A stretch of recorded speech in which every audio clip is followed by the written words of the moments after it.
Selamat siang pemirsa, iNews Siang kembali hadir memperbarui informasi Anda siang ini. Selain 3 informasi utama tadi, kami juga akan hadirkan informasi menarik lainnya, termasuk laporan langsung dari lokasi wisata Dukuhan Ancol, jelang kembali diberlakukannya PSBB di wilayah DKI Jakarta.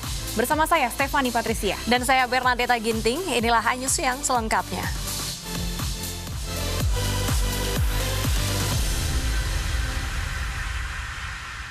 Korban tewas dalam kecelakaan maut di Tol Cipularang, Purwakarta, Jawa Barat bertambah 1 orang. Polisi menduga kecelakaan terjadi akibat pengemudi minibus mengantuk.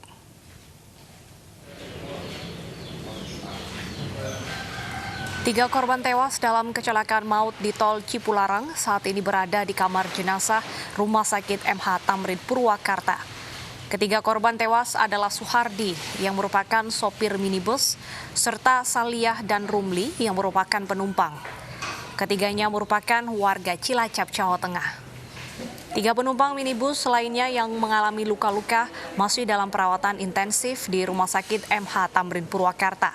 1 diantaranya pemirsa dalam kondisi kritis dan dirawat di ruang ICU. Kecelakaan ini dikarenakan pengemudi minibus yang diduga mengantuk dan kasus ini masih dalam penanganan Satlantas Polres Purwakarta, Jawa Barat. Juga sementara supir kecapean kelelahan mengalami ngantuk, kemudian menabrak bagian belakang truk tersebut. Untuk korban, untuk olah TKP, di TKP itu meninggal dunia 1 orang. Kemudian luka ringan 2 orang, luka berat 3 orang. Info terakhir setelah cek kami di rumah sakit Tamrin, itu korban yang meninggal dunia bertambah 2 orang. Jadi jumlahnya 3 orang, Pak ya? Untuk meninggal dunia. Kecelakaan terjadi pada Jumat malam, sebuah mobil minibus dengan nomor polisi R9020 Kika yang dikendarai Suhardi warga Cilacap berjalan dari arah Jakarta menuju Bandung. Diduga sopir mengantuk dan kemudian menabrak truk yang berada di depannya hingga kendaraan minibus terseret oleh kendaraan truk sekitar ratusan meter.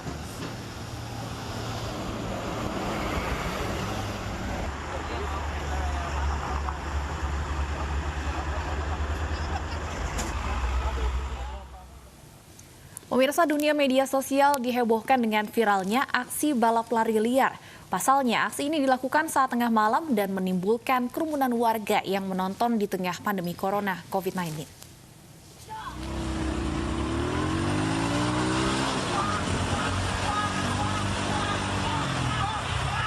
Inilah rekaman video amatir yang viral di media sosial. 2 anak muda balap lari di jalan raya di wilayah Tangerang Selatan, Banten. Sejumlah anak muda kerap balap lari liar di sejumlah titik tanpa mengindahkan protokol kesehatan.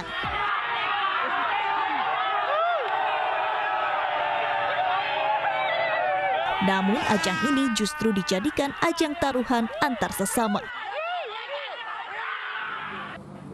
Polres Tangerang Selatan menegaskan sikapnya dengan adanya balap lari liar di wilayahnya. Jadi lari itu olahraga, boleh. Yang tidak boleh adalah mengadakan lomba lari, ya, menutup jalan, taruhan atau judi, ya. Dan saat sekarang kan dilarang berkerumun, itu yang tidak boleh. Dengan adanya video viral aksi balap lari liar, kini petugas Polres Tangerang Selatan gencar melakukan razia guna membubarkan aksi tersebut. Selain razia, petugas juga memberikan edukasi pentingnya berolahraga di tempat yang tepat. Dari Tangerang Selatan, Banten, Nunung Purnomo, iNews melaporkan. Pemirsa, upaya sosialisasi protokol kesehatan dilakukan dengan berbagai cara. Petugas gabungan di Cakung, Jakarta Timur berkeliling berjalan kaki dengan membawa peti mati COVID-19 dan pocong.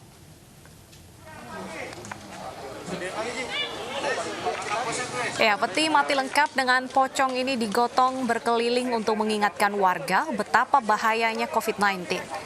Rombongan juga diikuti emak-emak yang mengkampanyekan untuk selalu menggunakan masker serta menjaga jarak.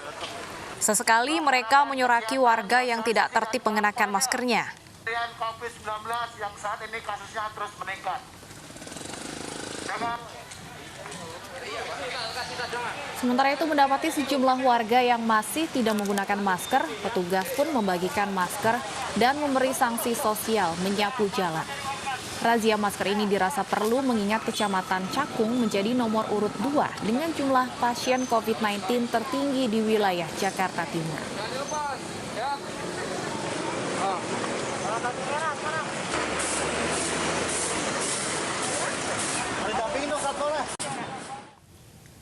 Pemirsa, seorang mantan kontestan ajang pencarian bakat Ayla Zumela Jumat malam ditangkap petugas unit Reskrim Polsek Percut Seituan, Medan, Sumatera Utara.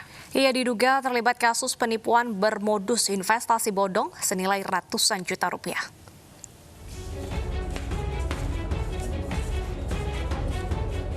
Ayla Zumela tertunduk malu saat polisi membawanya ke ruang penyidik Polsek Percut Seituan, Medan, Sumatera Utara.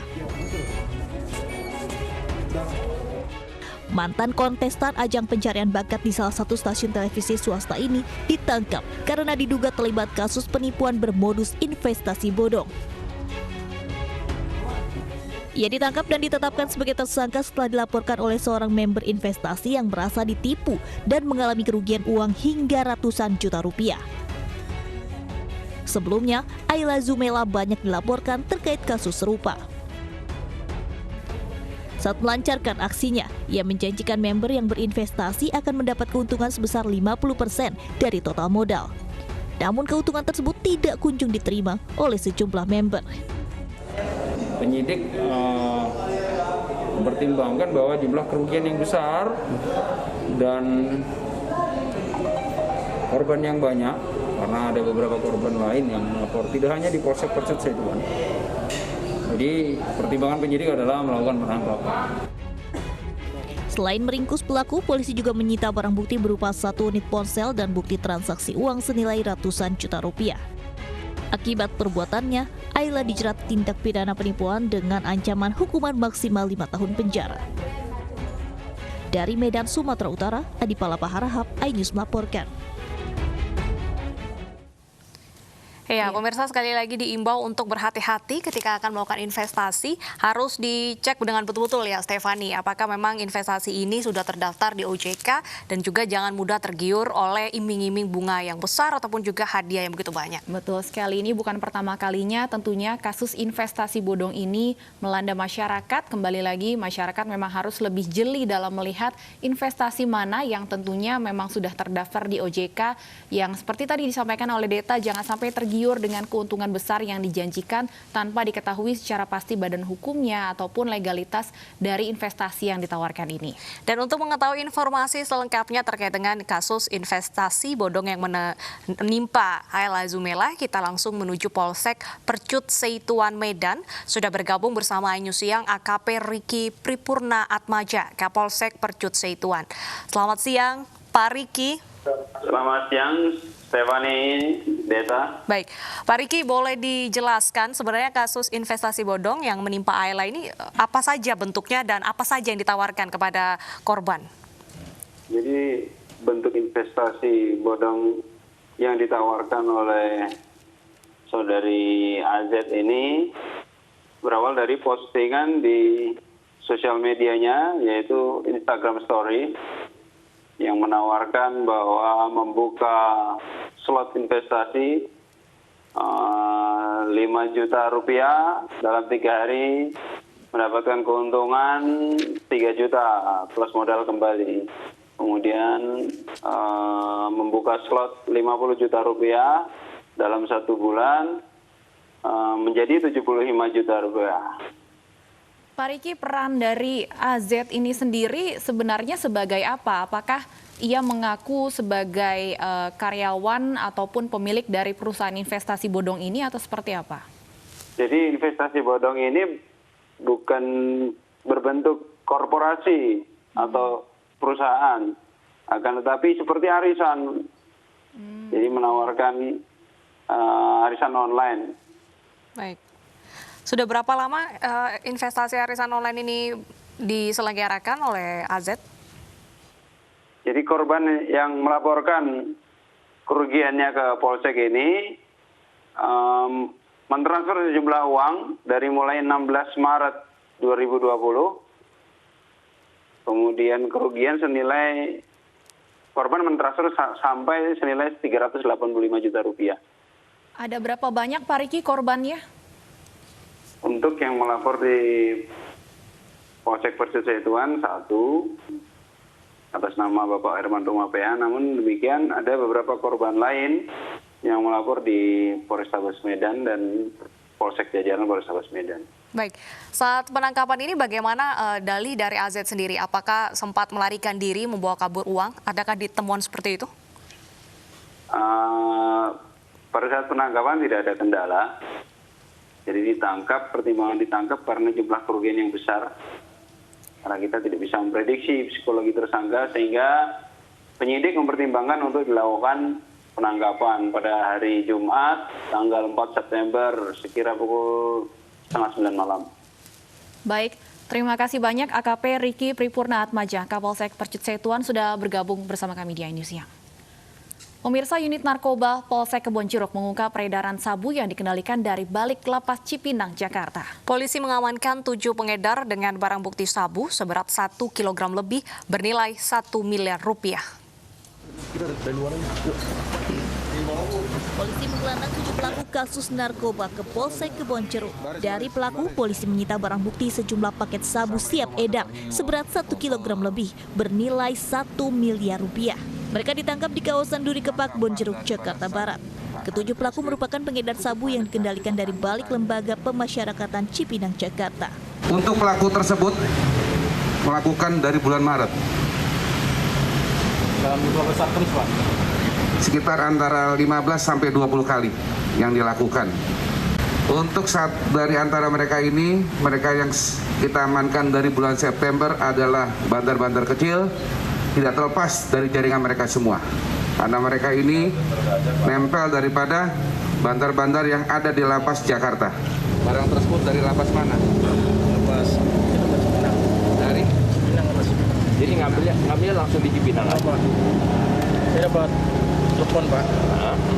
Bahwa ada yang hubungi nanti. Guna mempertanggungjawabkan perbuatannya, 7 pelaku ditahan di Polsek Kebonjeruk dan dikenai pasal 114 ayat 2 Undang-Undang RI nomor 35 tahun 2009 tentang penyalahgunaan narkotika dengan ancaman maksimal pidana mati. Dari Jakarta, Miftahul Gani, iNews melaporkan.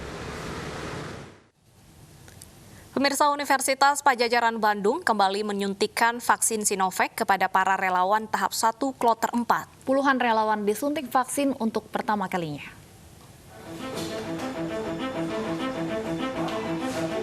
Puluhan relawan mendatangi Balai Kesehatan Universitas Padjadjaran Bandung, Jawa Barat Jumat pagi. Mereka diberikan suntikan dosis vaksin tahap pertama oleh tim medis.